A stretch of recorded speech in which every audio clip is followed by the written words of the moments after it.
I'm Janae Sharp with the Sharp Index. We're a nonprofit dedicated to improving physician mental health and reducing suicide. And I'm so excited about my guest today. If you want to introduce yourself, we can discuss some of your work and discuss the topic of mental health. Yes. Thank you for having me, Janae. I'm Ayman Mukerji Houseman, and I work with a program. I created the program for physicians and generally frontline health workers to reduce their burnout. But the trick is to use mindfulness to do so. Okay, so there are so many things that I think. So yes. Do you want to keep saying kind of your background? Like, how did you get to that very specific thing? Very specific, right? My journey kind of started way back when I was on Wall Street, actually.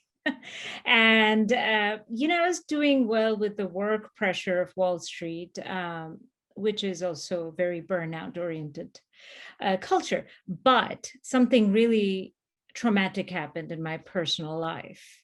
I was in an abusive relationship and I left. And after that, I had to come up with something that helps me cope. And I was a very restless person, definitely not spiritual. But one of my friends happened to take me to the Shambhala Center, which is a meditation center in New York, which actually has closed down recently. Oh. And I started meditating. It was terrible for me to sit down for an extended period of time and actually to focus on breathing. But I did it. And I can relate to that. The first few times I did yoga, I was like, how do these people just like, we're supposed to sit still like the whole time? Yeah. Like, it's crazy. And, a lot of frontline workers are they struggle with this concept. And that's why my offering is a little bit different. It's a variation of mindfulness. Because when I started, so just to track back, I left Wall Street a little bit after. I was on the peak of my career there, but I wanted to help people learn the simple tricks of calming down. So I went back to school to become a clinical social worker at NYU. I also became a researcher of brain to see how this changes the brain. Now, when I started working with doctors, actually, that they were my first clients, I realized that they can't practice meditation. It's impossible. They barely have time to breathe. Right. So I came up with a concept where I said, okay, mindfulness actually, by definition, is not meditation. So let's break it down and see how we can deconstruct mindfulness into little habits. And that's what I teach, the habits. Mm-hmm. What is that? First of all, I didn't know your story before. That's kind of an incredible story. Like, I was doing fine on Wall Street. No big deal. That's the beginning of the amazing things. Like, I think, I've heard it's stressful. It is. But also high energy. Also, when we're talking about physician well-being, people get upset if you talk too much about tools for physicians. And that's that's part of why I wanted to talk to you. Yeah.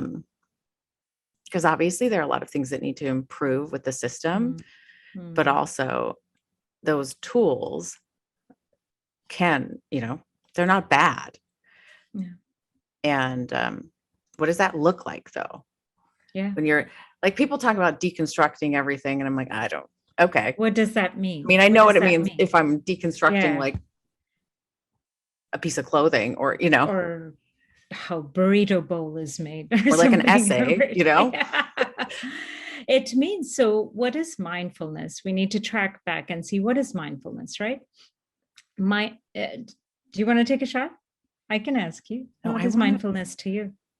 You know it. Well, it depends. Yeah.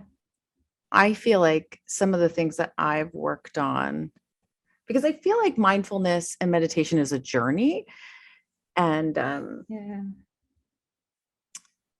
when you're in crisis, it looks very different than mindfulness in real life. Calm.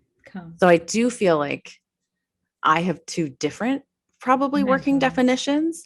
Yes. Let's say I'm not in crisis. Mhm. It's being present Yeah, there you go. and Keyword. Yeah. being aware. And it's also radical honesty for me. Absolutely. It's very different than mindfulness when I'm in crisis, because in normal life you can be like, okay, I'm aware of this feeling. This is something that happens, this is, if it serves me, where I'm going to go with that. Yeah. But I've had periods in my life when mindfulness meant something different. Mm-hmm. And for example, when John died, it was in crisis. Like the feelings were all at once.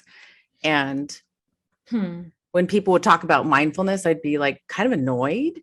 I'd be like, that's nice that like you have so much extra energy that you can spend 10 minutes on your Calm app. Like, wow, like go to hell. Sorry. Yeah. No, you're right. You're right. So what is it? Do you feel like mindfulness exists when you're in crisis? In what form? I think yes and no. I think if you are incredibly, if your emotions are in control, the tools that you've learned in regular life can help you. Like the pattern that you've already implemented matters, but it's not the same. Like, that's why we lose our tempers. That's why we are human. So, that's why I get hangry. And I do too. It's so I wanted to ask you, because mindfulness, is presence and is being aware of what's happening in our mind and our body. What is the stress response? Basically, it's the awareness of our stress response. Mindfulness is not about not being stressed. Right. I've been practicing something called mindfulness, in my version of mindfulness, for a very long time, over 20 years. I still get angry. I just notice when I'm getting angry. And when I notice it, I take a step back, like a pause of a fraction of a second. And that helps me respond rather than react to a stressful situation. Right. And I have to self-correct. So mindfulness is really this, to me, mindfulness is a personality trait that some people are lucky. Yeah. Yeah. Well, some people are. Some people are just, I call it good at feeling sometimes. I'm not born with it. I never was mindful. I had to practice to be. And I feel like if I, the type A Wall Streeter, could become mindful with practice, so can everyone else. And that's what I teach. And none of that definition, did it have the word meditation anywhere? No, right?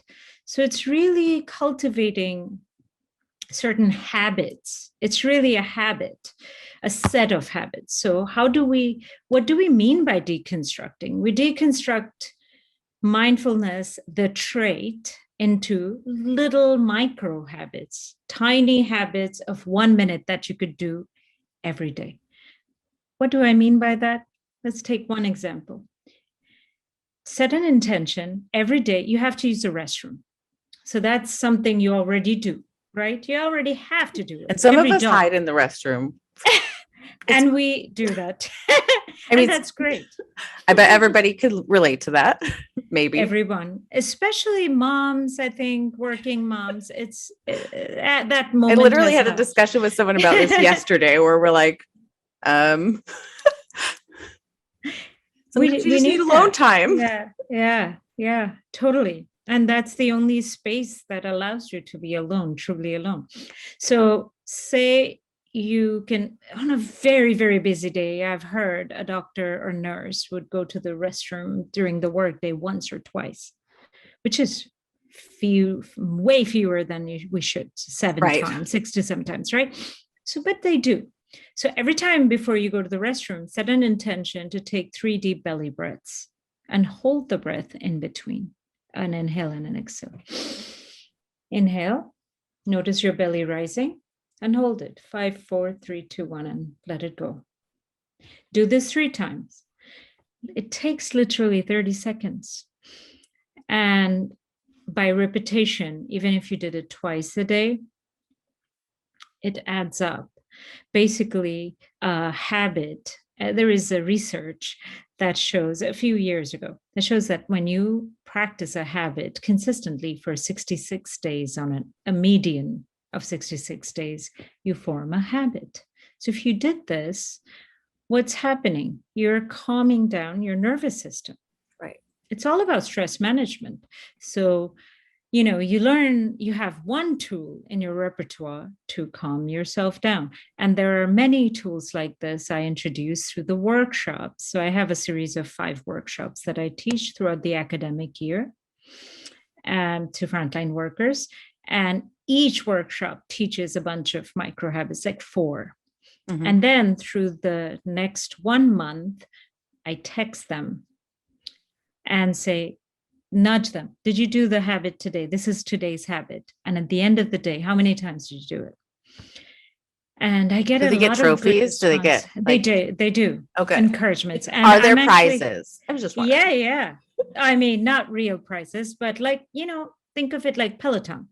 Yeah. Right? Or, not to name a product, but a lot of physical training apps are doing this. So it's really a personal trainer for stress management for frontline workers. Right now, mostly frontline workers, but I do have some corporate clients too. Mm-hmm. What do you think? So that same question, when you're in crisis, do you think mindfulness exists? Yes, for me, it does. It does. I have to set an intention for it to happen.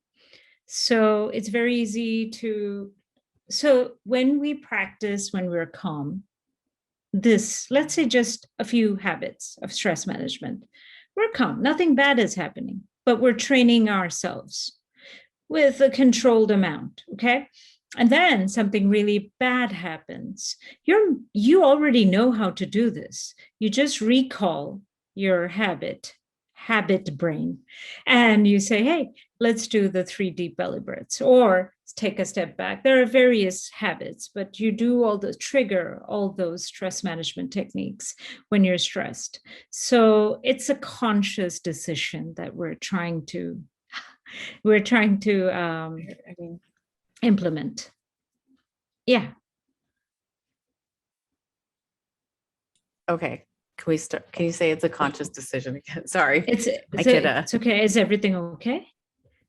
He had a drink on my desk and came in talking really loud, actually. I didn't hear. I muted it. I was like, let's see if this can work. But then he knocked my light. But that's what makes it real, right? I mean, I think it's more exciting to see real mothers working. So it's a conscious decision that we make to recall the habits that we have learned when we're calm. It's almost like, let me give you an analogy. You do cardio, say you do cycling. Right. So you're giving a little small doses of stress to your heart. So it learns to bounce back. But you're in a healthy state when you're doing the cardio. But what happens is when you're really, in a stressful situation, physically stressful situation, your heart knows to bounce back. So your heart rate variability is more normalized. Similarly, when you're learning these mindfulness micro habits, when you're calm, you're getting these micro doses of how to be calm. And then when it really stress strikes you, you recall that side of your training and say, okay, how do I do that? And you know what? Part of the other mindfulness exercise is not to be judgmental towards ourselves. Like you said, radical honesty. Knowing that sometimes it works, sometimes it doesn't. It's not a silver bullet, but just having that in the back of the mind is very effective. And there are lots of studies. In fact, there's a very large hospital system, and I can't name it right now because we're in negotiation. but we're applying for an IRB to study this amongst their frontline caregivers to see how it works over That's a nice. year. Yeah. I had a question from what you were saying. Yeah. When we're talking about setting an intention, this is something that I've heard a lot of lately in mental health, like set your intention for your day. And when in yoga, they asked you that, like set your intention for your practice. I remember the first time I went in there, they're like, what's your goal to get out of here today? And I was like, I'm here to get better at yoga. My goal is literally to be good at yoga. So that's it. Wow. Yeah. It was really funny. The first time I heard it, I was like, what are you talking about? Like, obviously I came to yoga class to do yoga. So that's like my intention, maybe. And obviously this isn't just about yoga, but I remember the phrases, you know, that discussion of like setting your intention. That was like my first reaction. And I'm sure physicians and frontline healthcare workers have the same reaction when someone's like, well, set your intention for work. And you're like, well, literally just like survive work and help patients. Well, in this case, stress, setting an intention really means keeping that part of your mind alert that when something stressful happens and I'm reacting to the stress, I'm going to notice that I'm getting stressed, either through the tightness of my muscles or the way my mental thoughts are going or something, or identifying an emotion that's coming up. So I identify that a stressor is actually stressing me out. And the moment I identify that, it's easier to deal with that stressor. I mean, you decide, is it actionable? Then take the action and let it go. If it's not actionable, let it go. And that's easier said than done. But having that intention in the back of your mind, the intention is, I'm going to make a conscious effort to notice when a stressor is stressing me out. And that sounds very basic, but it needs a lot of practice. Practice such as right now, notice where if you have any tightness in your body or discomfort, are your palms sweatier than usual? Are your jaws clenched? Or your shoulders, are they hiked up? Those are all signs of fight, flight, or freeze mode, right? So stress response. We may not sometimes notice that stress is happening in our heads, but we can notice very easily that our bodies are stressed, and we can immediately take a step back. And that is, in a nutshell, I mean, the setting of intention is really making a conscious effort to be alert to our stress response. That's it. I mean, it's as basic as it sounds. But I agree with the yoga classes. Of course, you came to learn yoga. Like, oh, I think I missed something. Like, And I do have to say, Janae, you did bring a very good point up. I don't want to forget it. You mentioned that physicians or frontline workers get frustrated when we're giving them yet another tool to manage their stress. Yeah, like manage yourselves. Yeah, there is it almost seems a little bit like the problem lies with you and you control. It's like calling a woman hysterical. It's like telling a woman to calm down when she's angry. Yeah. And when I say woman, I mean literally everyone. Everyone. And, frontline health workers have a very tough job, have always had it, and especially now. And just walking in there and saying, hey, by the way, you should manage your stress is not a good way to start. So I think the very important thing to have as a facilitator or a therapist is the empathy and compassion of what they're going through and what the training and the culture for ages has taught them, that you have to keep. I've literally heard this phrase so many times from a little bit older generation physicians: have a stiff upper lip. That's what we've been taught. Right. And, and we're seeing that, obviously physicians are humans. And just bringing that sense that I'm human and I will have reactions. And on top of that, the system is not very sustainable. And this is not going to change a broken system. Right. That's another disclaimer. But it gives certain tools in the back pocket that the broken system, it's going to take a while to fix it. But what do you do when you face stress for the next few years? How do you deal with it? Right. There are things you can't always change, like the stress of, well, let's say you have a newborn, or you're in school, like these things are going to be hard for a set period of time, which brings me to the pandemic. Like, we've known things would be hard. The time frame seems to keep changing. What has that done? Like, have you noticed anything in your work or in your life? I mean, I've noticed things in my life and in work, but I'd love for you to. Thank you for asking that.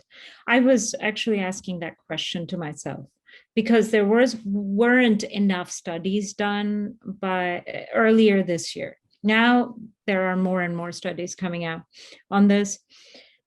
My question was, how have the frontline health workers been affected? So I interviewed 50 doctors at that time, 50 doctors, including residents, just to find out what happened. So the pandemic, so there was already a huge problem of burnout to begin with. So you already had that. What the pandemic did was intensified all those problems. What do I mean by that? Burnout is still there. It's 100 times more than it was intense. And on top of that, and why? Because a chronic, someone has a fall and fractures a bone. Mm-hmm. It's an acute problem. It gets resolved. You get a cast and it gets resolved. But a chronic issue like the pandemic is way tougher because you don't have the end in sight. The rules are changing. There is not quite clear understanding of the virus and its mutations. There doesn't seem to be, not everyone is agreeing on it, even if medicine has one idea. It's clear that this is not something there's no consensus on what this means. So and also the turnover, what I'm seeing, healthcare workers are dropping like flies. A lot of early retirement is happening amongst nurses, for example. And retirement, I work with one of the hospitals I work with, their CEO told me, retirement is a celebration, should be a celebration, right? Because you've worked all your life. But right now, it's more like I'm taking an early retirement because I can't do my job that I did for years anymore. So think about what brings a person to that point. So love of medicine is still there. Of course, that's why we're still seeing a lot of healthcare workers. But the other issue is, they're going into work. So I have some quotes. So one physician, she's an anesthesiologist in New Jersey. She was placed on the COVID floor back in March of last year. Yeah. It's pretty bad. And she was seeing people dropping dead after they have received all the treatment and were seemingly better. She said every morning when she walked in to work, she didn't feel like she can change lives anymore. And that's what she thrived for. Right. And then there were lots of doctors, and still are, that are afraid to get their loved ones sick. And, there is a plethora of reasons why their new residents are struggling.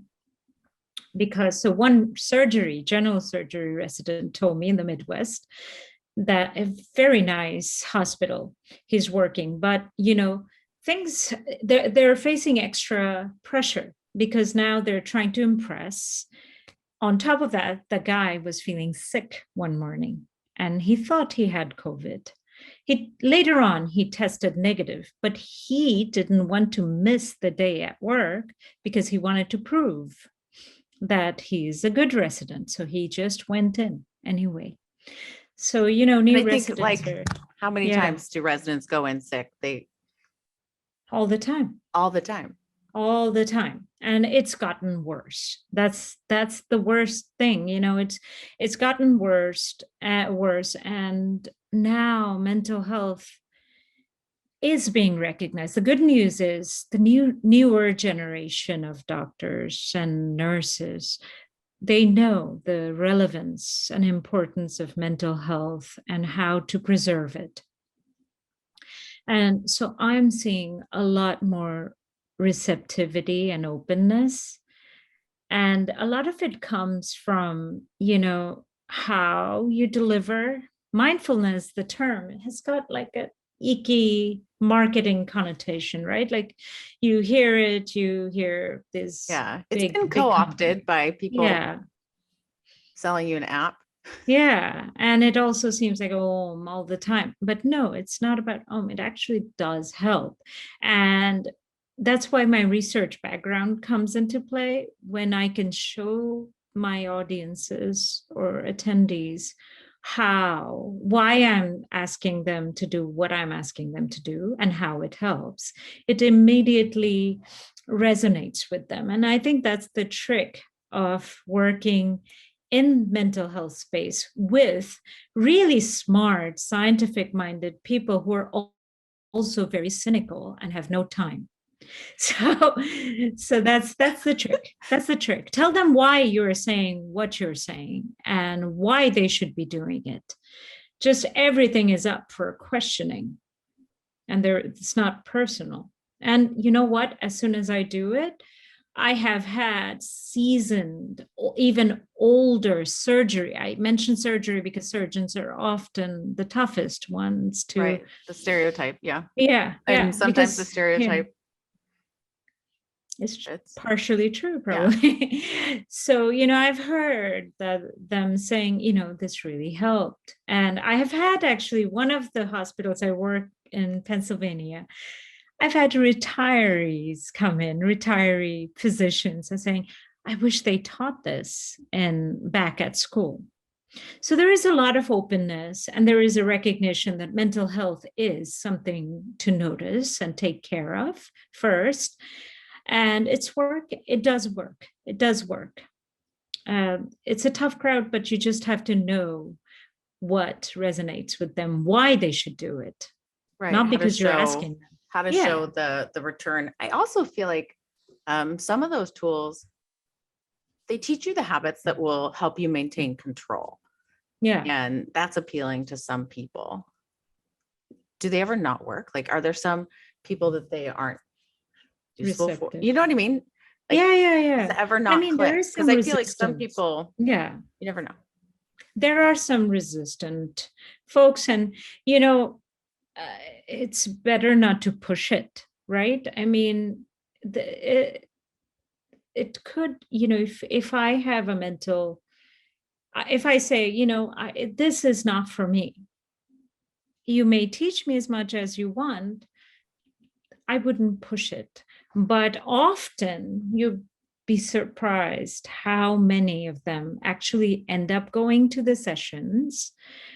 And after the first session, they would say, I didn't believe that this is going to work. I was kind of like waiting for some disaster to happen, but now I end up using it. So, but honestly, my goal, I find, is to help my attendees rather than convert them. At least, it is something that you have to adopt on your own. But there are plenty of people who are totally skeptical, and I do think that that's where this is beneficial, because I was a skeptic myself, and that's why I actually went to research neuroscience first at NYU, because I wanted to see how the brain changes when you become calm. by whatever means it may be. And then I found out not only the brain actually changes functionally, functional connectivity, structural connectivity, volume of the brain, but the body changes. How? Your immune system is a little more balanced and less agitated when you're calm. I mean, kind of obvious, right? Because when you're stressed, makes sense. The system is working to make sure that there are no germs from the tiger attack. Our body really thinks stress is a sort of an animal attack or predator attack. So it wants to protect us from germs. That's why when we're stressed, we have a higher immune activity to make sure that there is no germ inside, needs to be killed. So our body is in chronic stress. Our body is under constant inflammation, low grade, but constant. That's why we get sick when we're like your cortisol stressed. levels go up. And yeah. And when you're calm, on the other hand, or calmer, you manage your stress. Stress never goes away. It's about managing the stress. When you manage your stress effectively, you immediately are training your mind to say, okay, there is no danger. And when you say that, the body calms down because it knows, okay, I'm not being attacked by a predator, so I don't need to turn on the immune system. Right. So yeah, it's right now I'm doing a study with Stanford and Harvard University to show how the stress-induced mental illnesses change our gut microbes in a negative way, where there are lots of inflammatory gut microbes that reside in our bodies. That's interesting. Yeah. So do doctors have worse? Well, we haven't tested. No, I don't think I haven't seen any research that show that yet, but the big hospital system that I'm talking about, that's one of our phase 2 plans, is to actually test the fecal microbiota and see what it looks like, times zero. People are going to love that. Yeah. Right now I'm proposing to check the heart rate variability and heart rate and see how it changes over time, basically pre, during, and post intervention. Yeah, to make sure it actually helps. Yeah. That's helpful for you too, because absolutely the feedback of what helps and what doesn't help. Yeah. And, constant feedback actually always helps improvement. I constantly take feedback. I don't think anyone is perfect in what they do. And I'm very open to negative feedback, especially because I've gotten a lot of positive feedback, but the ones that are negative, I pay extra attention to them because those are the opportunities to improve the program. Right now, by the way, we're raising funds to create an app, which I've tested with several frontline workers, and they're really waiting for it. Uh-huh. It's more private. You can go to the app and do the micro habit. Yes, you don't have to be like in a group. Or expose yourself. A lot of the anonymity is very important because sadly, when as a physician or a nurse or any frontline worker seeks mental health help, sometimes they're victimized for that. And I find that to be very unfair. Right.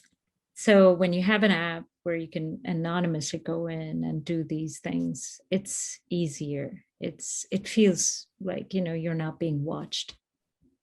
Do you feel like, I might have forgotten my question. Oh, I wanted to know if you had specifics on negative feedback you've gotten that you would want to share. Yeah. So let me think. I was doing medical school.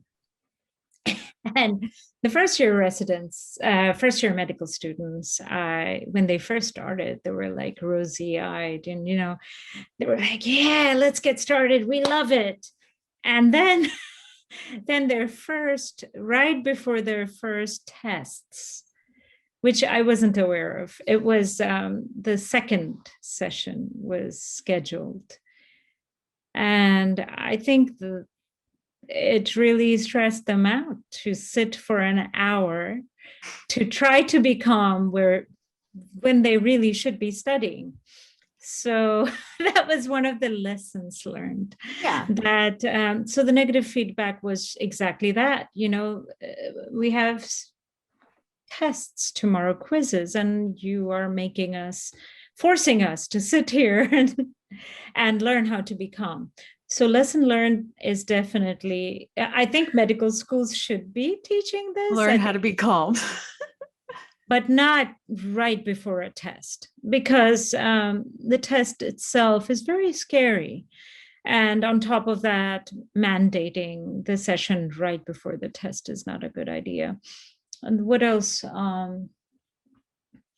Surgeons, for example, I actually have a urology residency, and they said, I usually do a relaxation exercise, like a 5-minute relaxation. They're like, we don't want to relax.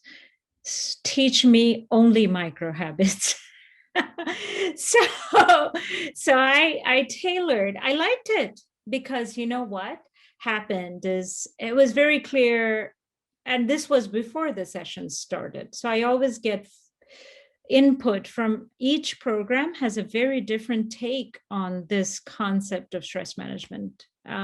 So they basically requested no relaxation exercise, only micro habits. And when you teach us, tell us why we're doing it.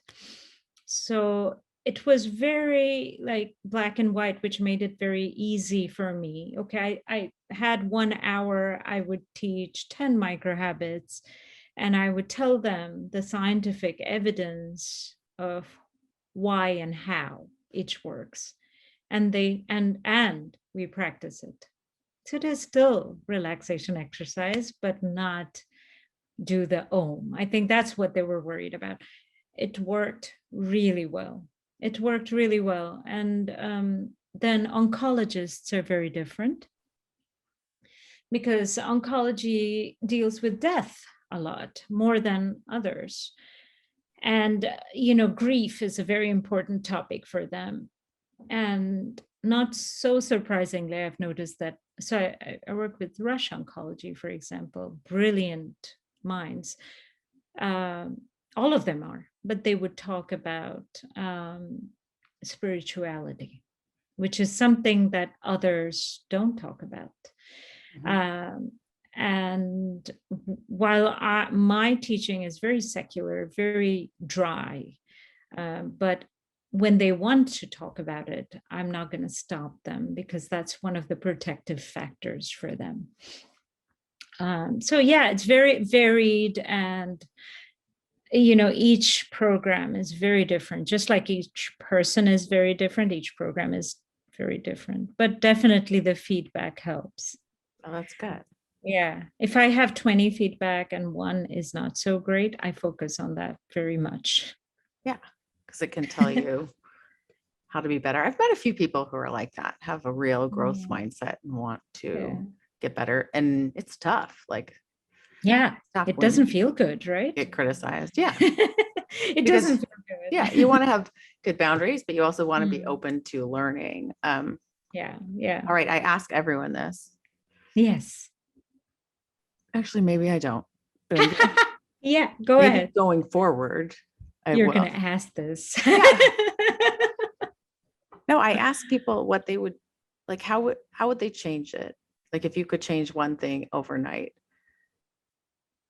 like what's the first? Doesn't have to be everything, but if you could change one thing for mental health or for physician mental health, what would you change?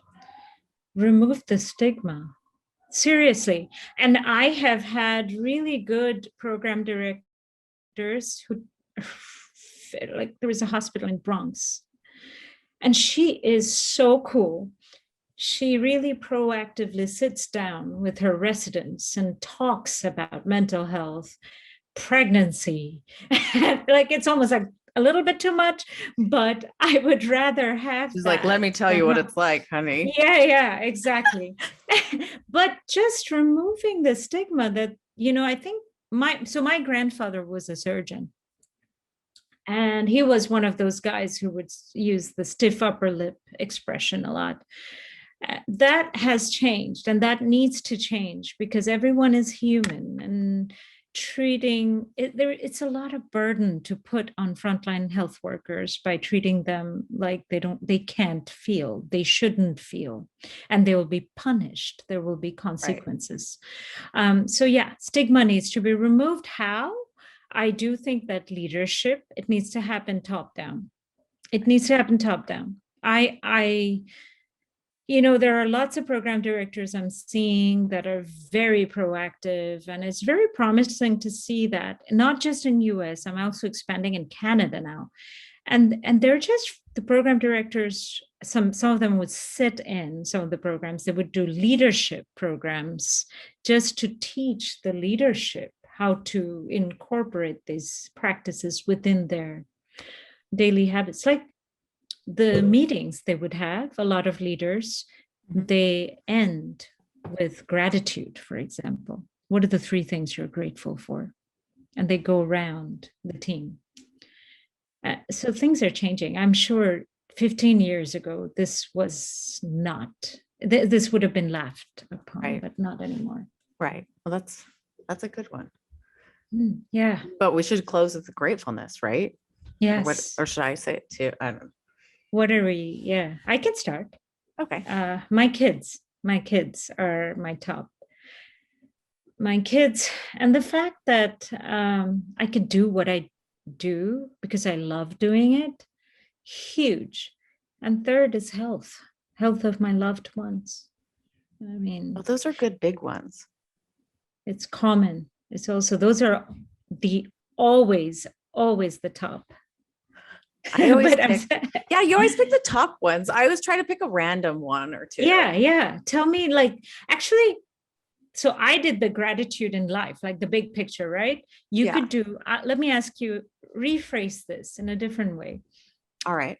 Tell me 1 to 3 things. It doesn't have to be 3 things that happened today that brought a smile to your face. My toddler is super cute. And he wanted me to read him a book. And I have a really comfortable bed. Yeah. And I talked to one of my sisters. I have a little sister who's really good at, she's interesting. She has a good way of delivering bad news or like bad feedback in a way that like makes it somehow fine or good. Yeah. But we were talking today about Christmas plans, and it was funny. Like, yeah. It's nice to talk to people that you know. So yes, and they lift you up. Yeah, but I had to include the sheets because, like, I have a really nice bed, and it makes a big difference. It does.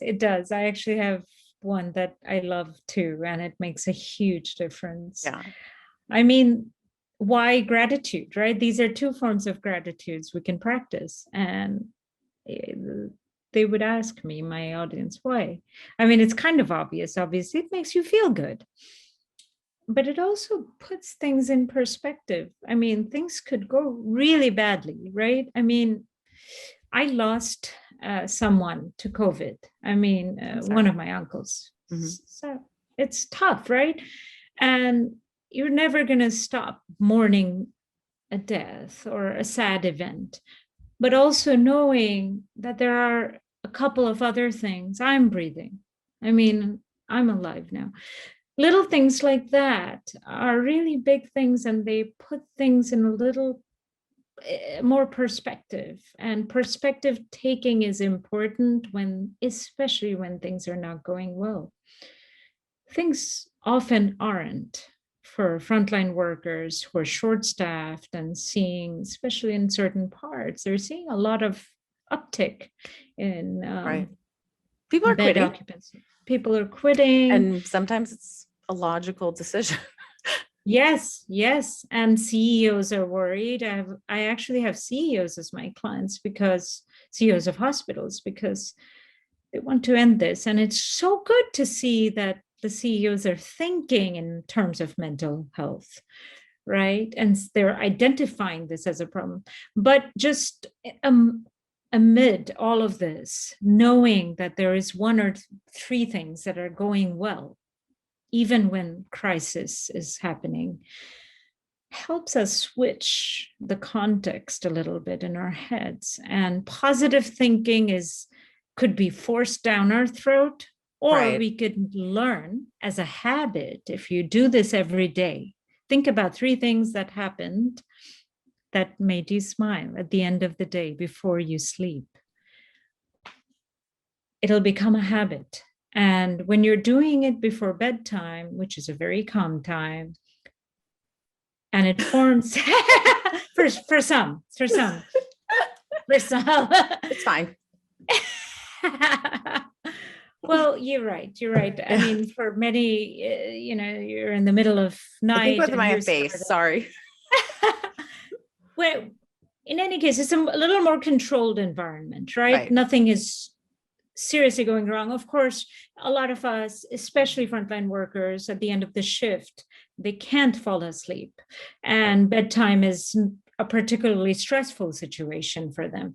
But my point is, if you form a habit and you associate that gratitude practice with something you already do, you're giving that controlled dose of positivity. What happens is when you do have, say, you go back to work and you see you have hospital full of COVID patients and a bunch of the nurses and doctors quit, you at least can think, you can recall that habit and say, okay, what are the things that are still going well? And top is family. Right. Remember, you mentioned your little boy. And maybe we'll leave the part in when he came. Oh yeah, Naveen. I love that. Yeah, I think too, one thing I thought about with the gratitude thing, because the gratitude thing is interesting for me, because a lot of the times people want to do that first. I think of it when you're dealing with grief and you're talking to your children about it. One of the things they want you to teach your children is that it's okay to be happy. Yeah. And it's okay to be sad. Like you'll be sad because you lost a parent, but also it's okay to be happy. Yeah. And I think it's not just that we, are trying to remind ourselves to keep perspective, because I don't really like that sometimes, because some people's lives are legitimately easy and great. And sometimes it's like, why is this continuously happening to you? But it is important to remember that it's okay to be both. It's okay to be sad. It's okay to be low. Yeah. And especially these days, everyone, including children, are low, sometimes feeling low because they have to, wear masks, whatever it is. It's different. Yeah. And because they don't think their mask is cute enough, maybe. Some of them. I'm sure you faced that firsthand. But the point though is, the grief, that thing that you mentioned, grief is very complex, right? But one of the very common things that happen with grief is there is a sense of guilt that we don't want to forget. So we need to be sad or remember the sad sorrows associated with the grief just to keep the person's memory alive. But the truth is the memory is going to stay forever. We never stop grieving. Grief goes on. And why would we stop? We loved. Grief is also a reminder that we loved someone so much that we miss them. We can't move on from grief. But also guilt is not so useful of an emotion often, and especially in this case. Yeah. Well, I wanted to say thank you. I'm glad we got to talk about mindfulness. It's my pleasure, Janae.